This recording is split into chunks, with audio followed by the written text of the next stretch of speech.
So I had two choices. We could make another high tunnel deep bedding system like we had at our previous property. And last time pig owners gave me a hard time with that shelter, said that the pigs would absolutely destroy that shelter. Well, they did it and it worked great. Come on, brothers. Wait. With that deep bedding system, we used that, moved it out to our garden, and then we used that for compost. If there was one regret from leaving that property was that I did not take that shelter with me. I could build another structure like that, kind of like this, but instead I chose to do a lean-to shed, and this is how I built it. First step is location. I wanted it to be close to this high tunnel and closer to our big garden because that's where we're going to be using a lot of this compost. So no matter what I do, it doesn't seem like I can get away from digging holes.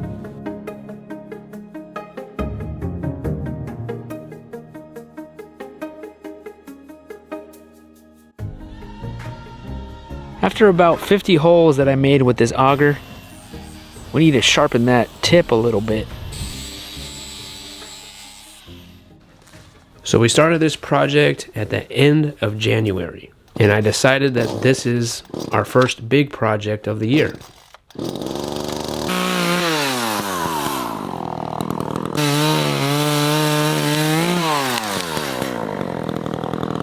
Yeah, that hit right between the posts. I meant to do that. This is one of the bigger lean-to sheds I've ever built. And I'm making these 4x4 posts 10 feet apart.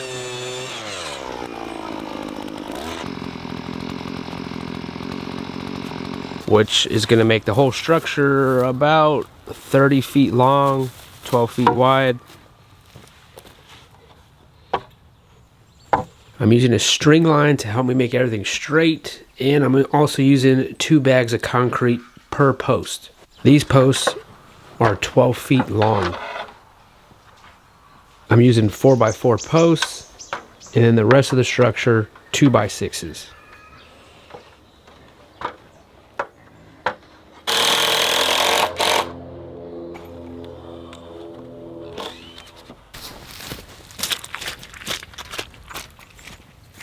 I really didn't want to film this part, but this is the reality.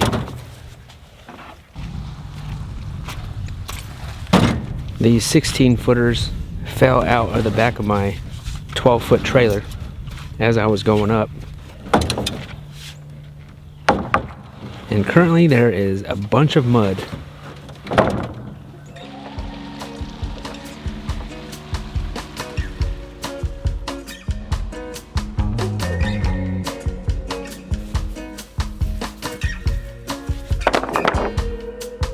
So for the roof, I'm making these 2x6s about 16 inches apart. I'm notching out a bird's mouth on them so that when they sit snug on the 2x6 headers and evenly spacing them.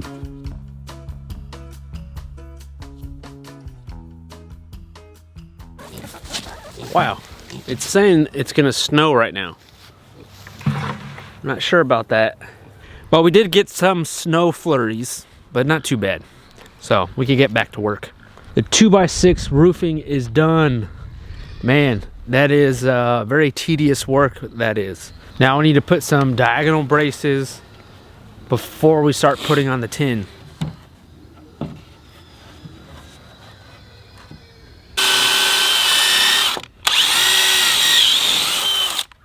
So I'm adding half-inch bolts to those pieces. Again, gives it more strength.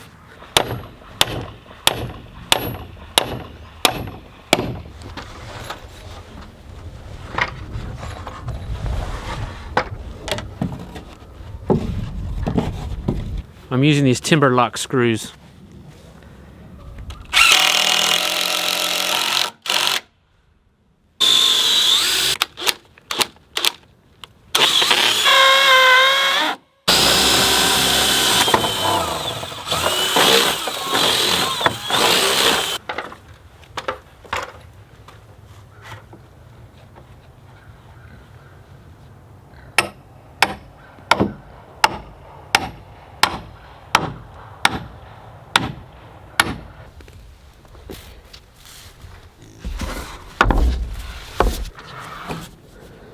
In the past month while building this, it went from snow to 70 degrees.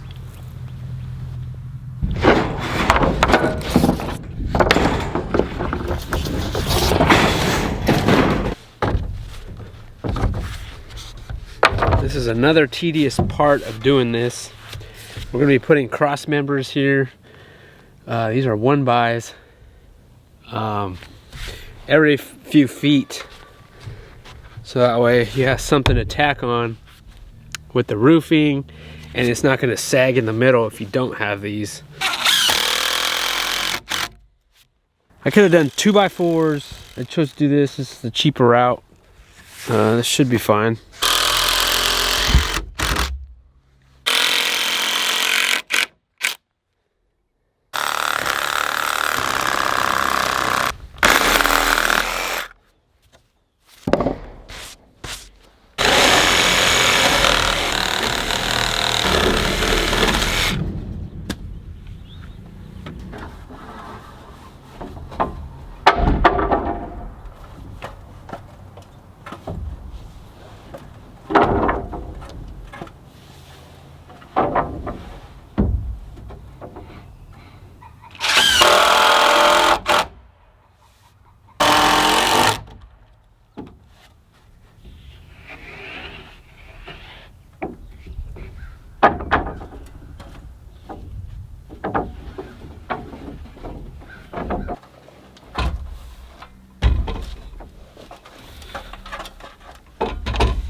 Eventually I'm going to save water off of this thing, so we need to put like a 1-by across the end here so that way we can hook on a gutter.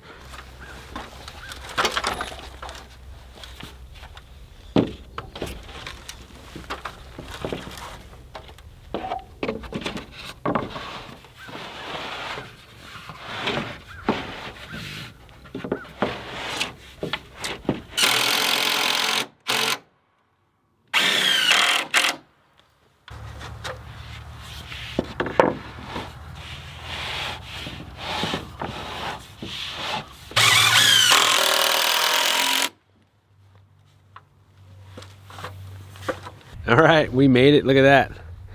Almost done. I think it's looking really good. It's looking at least straight. We put in these 2x6s and then these other horizontal 1-bys, which we're getting down to the wire here. Now the last thing that's left is the tin. This is the least expensive tin. But it's also, I think, the easier tin to install because it's just all rigid. You know, there's a little bit room for error there where you can overlap these. They don't have to be perfect. I think I have 25. So because of the length of this thing, I have a 12-foot tin and then I have 8-foot tin. So we're going to have some tin there where it's going to be overlapping. Ideally, it would have been nice to get a 16-foot tin, but I just got whatever they had at the hardware store. I don't know. I think it's going to be a beautiful day to hopefully finish this up today.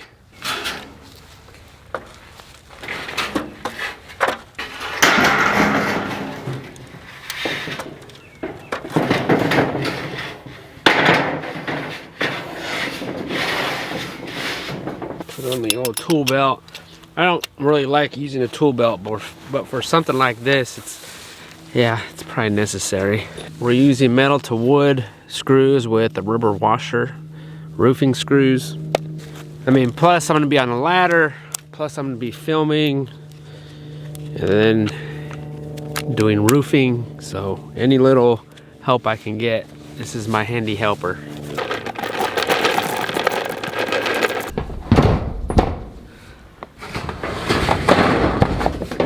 This time of year is perfect for building a structure like this because it's nice weather, meaning it's not summer. Last time I built a lean-to shed like this, I did it in the dead of summer. So doing it when it's nice weather, it's actually pretty nice, and it could be a little bit relaxing.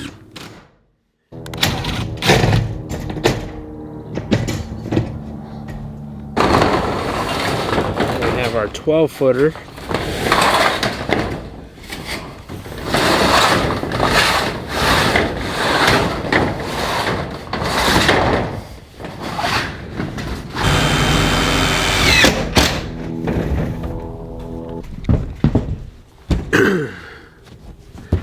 It's a beautiful day in the neighborhood.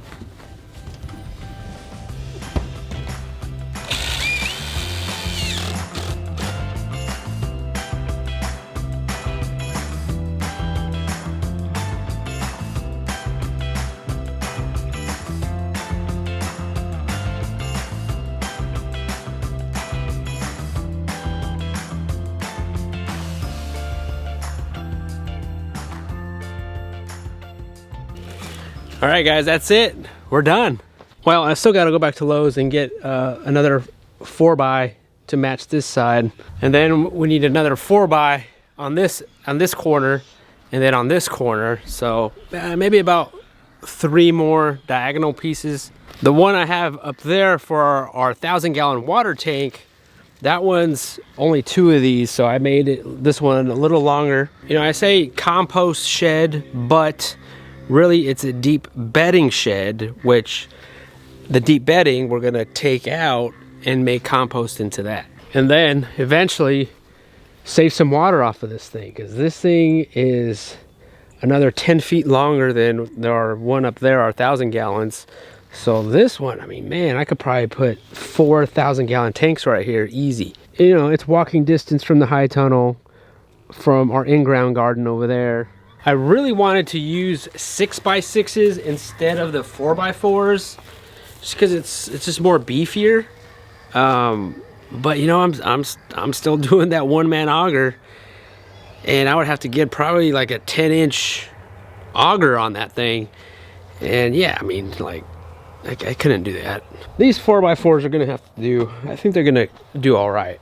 Also, putting in another hydrant right here, man, which I thought about it when I was putting in the hydrants. I should put one way over here, but I didn't. So that's another thing. This is the same size as the high tunnel that we used on our 1.5 acres for raising a couple pigs, and we used to create deep bedding system. The plan right now on this side is gonna be, we need to put a gate, we need to put hog panels on this 10-foot section and this 10-foot section. And then so that way we could house maybe sheep or a couple pigs, and also train pigs to wire or netting. And then on this side, maybe enclose that wall, and then so that way we could hang some garden tools. Also, the location here is kind of central location to our pasture, where we could move animals easily in and out of this and move them all along the property. I had 2 choices. Do I build another high tunnel, or do I build a lean-to shed, or do I make it portable? With the portable one, I thought there'd be more problems if I was to try to move this, because this is gonna be deep bedding, right? There's gonna be a bunch of wood chips in there. Also, the high tunnel, well, one, I already built one of those before, and I felt like there's only 2 ways in and out of a high tunnel, right? The front and the back. I do like the option of having something like this because there's multiple ways to get in and out of. The sides, the front, the back. You can make movable walls, put gates, and it's just more versatile. Plus, it's a little bit easier to save water off a structure like this. So yeah, guys, thank you guys for watching. We're gonna see how this evolves this year, and hopefully next time we need to put stalls in this thing, because I need to move these pigs out and we need to train them to netting. But thank you guys for watching, and we'll see you guys on the next video.